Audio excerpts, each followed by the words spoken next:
Hey there, it's Boots Owen here. Earlier this week the inner glass on my oven door broke.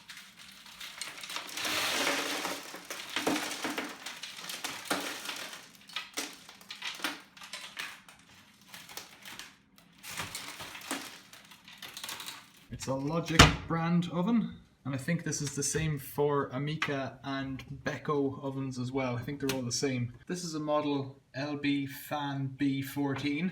There's 3 layers of glass in this door, an outer one, a middle one, and then an inner one. You can just see some remnants of the glass here. So I've got to figure out now how to take off these clips and fit the new piece of glass.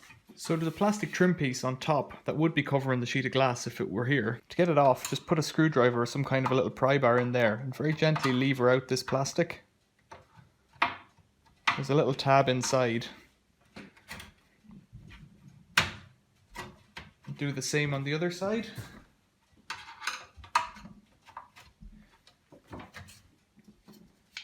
And you can see there, it's just that little plastic clip that engages with this hole in the side here. So you just have to pop that out.